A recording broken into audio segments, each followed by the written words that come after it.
Hey guys, in this video we're going to be checking out the brand new Mattel Justice League action, the Clown Prince of Crime himself, the Joker.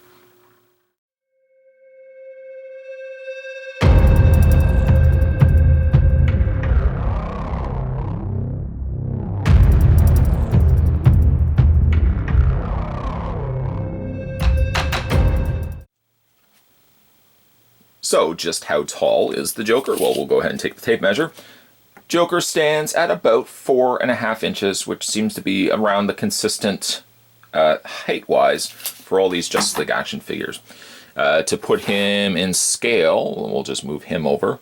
Here he is next to the Wonder Woman that we just looked at, who actually stands just a shy shorter, I should say, to Joker.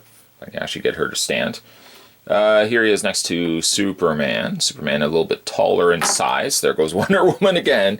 And probably a more accurate height difference. Here he is next to Batman.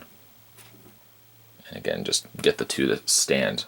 So, Joker's a little bit shorter than, for example, the two male heroes. But he's a little bit taller than Wonder Woman, who just does not want to stand for me. Okay, so let's have a look at Joker. Let's look at his accessories first. We'll look at his accessories first, then we'll go back and have a look at Joker. He comes with what I might say is a rather cool looking pogo stick. I like the face on the front of it, kind of that big giant clown grin. It does have, of course, the pegs on either side. So you can go ahead and attach it to his hand. Slide that in. And slide that in. I suppose, not by means really of, I guess if you had a proper display stand, because I have yet to try this, I don't think you could actually get the pogo stick to stand on its own. There's very little clearance on it. What they almost should have done, oh, you know what? Let's try this. Try putting that on there. There, hey, look at that. Guy's using his brain. Right there. So that works, which actually makes more sense based on, well, it makes more sense than really what it was doing before that. That's cool. I like that. Just have to kind of take a moment to take that all in. What you can also do, too, with the pogo stick is there's that little peg on the back here. There's a little peg hole on the back of Joker. You can peg that in like so. And I guess you could kind of pretend like he's got a jetpack. I will admit, though, the swapping out and the pegging of things together is a gimmick that doesn't ruin the figure, unlike the Brave and the Bold Batman line, for example, where they had just pegs all over their body, and they just ruined the look of the figures. These figures, at least, they keep the gimmick solely to the accessories, which I think is always a must for me, certainly as one who picks up figures like this. One of the other things, too, with the pogo stick is he does come with a little mallet, which has this funny, very sinister-looking grin on the side there.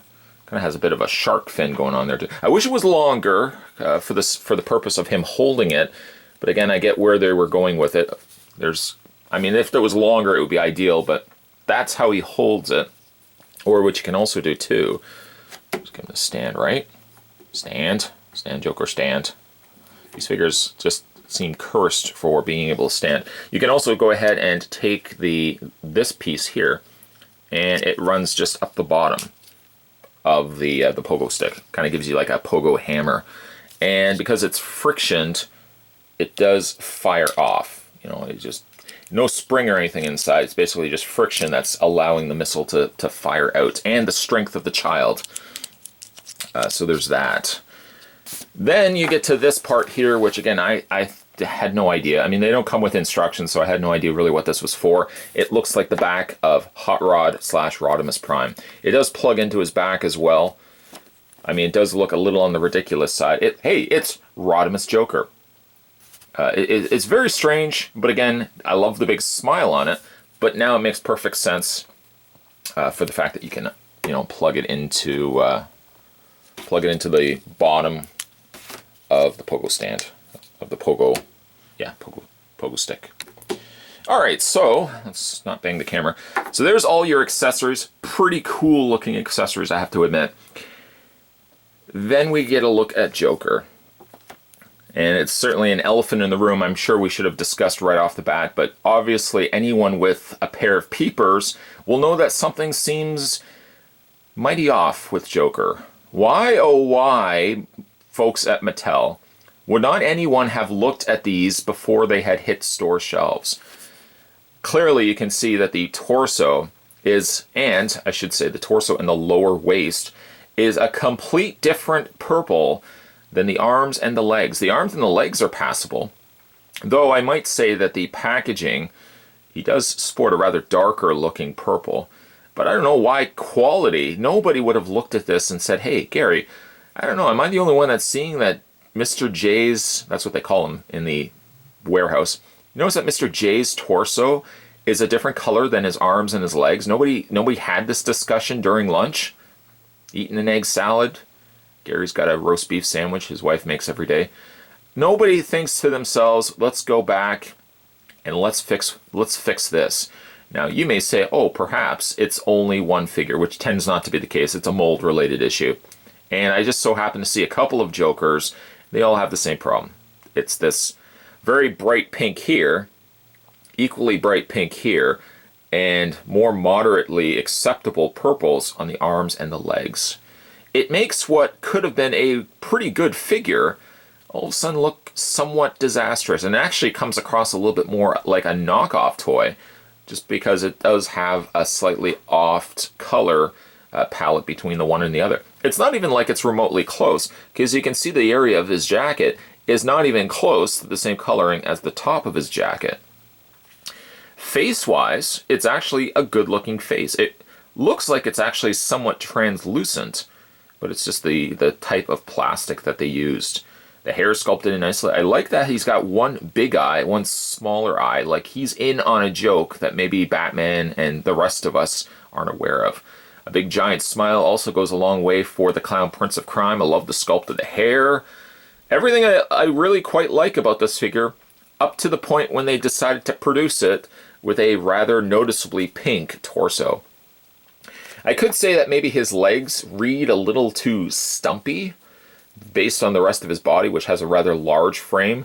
It does read a little on the stumpy side. This actually kind of reminds me of the old Justice League Action figures, or Justice League Unlimited figures, where characters such as Superman and Batman had noticeably large torsos and large arms, and then very short and stumpy legs. Kind of what I got going on here with Joker. Other than really the coloring of his torso, which is really not the deal breaker because we may not get another Joker from this line, it's the only thing I could really nitpick as a big strike to this figure. The shorter legs perhaps are only opinion based. I feel like maybe I'm the only one that sees it. Maybe other people might feel it's an acceptable length and thickness of leg. I do feel it's a little on the short side, but what really kills this figure is poor choice when it comes to mass production of these. Not sure why this happened. It makes absolutely no sense to me. But really, that's the one thing that ruins this figure. It's a good sculpt, but gosh, I just can't get past the fact he has neon pink for his torso. Anyways, let's have a look at his posability. His head is on a ball joint. Of course, he's got the hinge joint in the shoulders, so those allow the arms to rotate all the way around. He has the bend in the elbow, which also allows the forearms to rotate. And much like Wonder Woman, he has absolutely no swivel in the wrists. He does have a waist swivel, so I suppose you could chalk that up to why the tail of his coat could be a slightly different purple than the top piece, because this was a different sculpt. But then again, that doesn't really argue why this here is the same pink as the top. Just makes absolutely no sense. His legs do go forward and back. He does have a substantial... Whoa, Joker! You might want to seek medical attention for that. He does have, of course, the bend in the knees, and the lower feet also rotate. These figures are prime for, really, vehicles as well, because it's one of the... You don't get many figures that actually can get that much of a range of motion in their legs nowadays. They usually kind of stop about that.